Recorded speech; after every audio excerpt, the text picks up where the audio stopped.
What are the challenges and differences between live and file-based VOD migration and cloud infrastructure?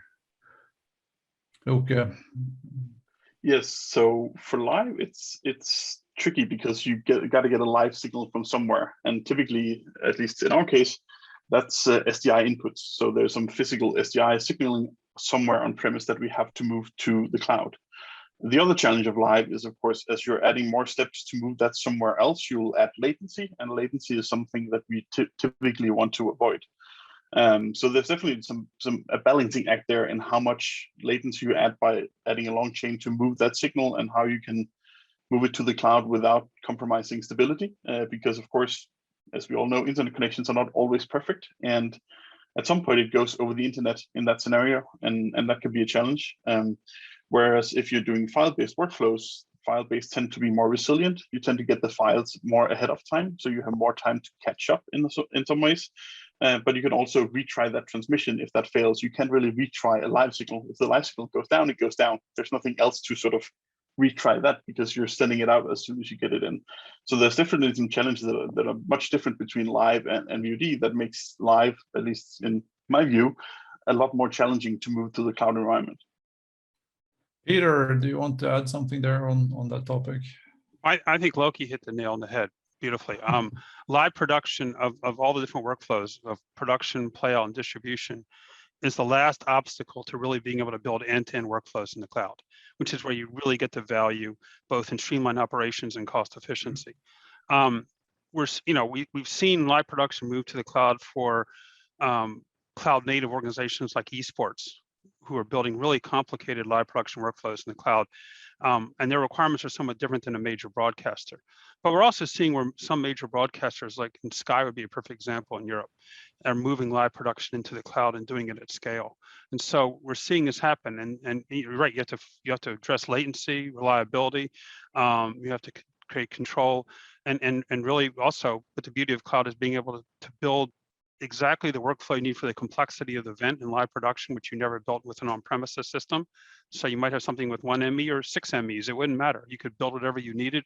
And you're seeing these layered production systems where they have multiple production systems stacked to build this very layered, complex event. So we're seeing this, and it scales on demand. So, and you're only paying for why you use it. So there are a lot of advantages in getting live production to the cloud, and that's where a lot of effort is being focused on today. So I'd bring in, I jump in if I could with a couple of the business parts of it as well, and where our model is clearly different than a commercial sponsored model, where live and near live programming for us is still going to remain on our typical and historic at this point delivery by satellite to local stations, and then through broadcast to consumers.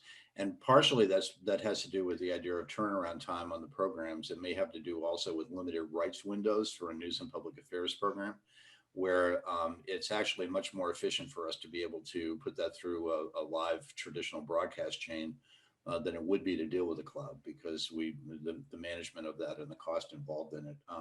But I should say, though, that the significant milestone this past summer is that the new interconnection system that the public media system has set up in the US has now gotten to the point where we've eliminated most of our non-live or near live satellite feeds. The very traditional way for us to deliver content to stations has now been all moved to cloud-based delivery to stations on demand.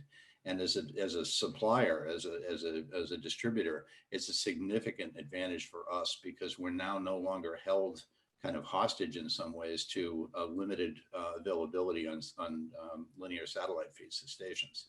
Stations can wind up taking anything in our catalog that's in the cloud and use it whenever they want within the rights windows.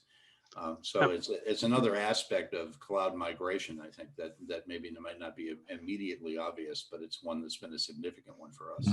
And Magnus, can I add one other thing to that? That's great, Jerry. I mean, because you're right exactly that, there is no longer the need to have a linear channel that's mostly file-based content being played out, delivered as a linear channel to the endpoints the way it used to be. But the flip side is, in live production, there's a lot more moving pieces to a live production, especially like in a major news organization, than just a TD running a switcher, right? So what we're also seeing is like with some of these news organizations where we're standing up hundreds of multi-viewers in the cloud that an operator can access remotely and configure from working from home, so that now they can have 200 or 400 producers all working from home, switching between live events and producing live events without actually going into an office and managing this from anywhere in the world. So it's a wholly different model too of how they're building live production at scale with some of these companies.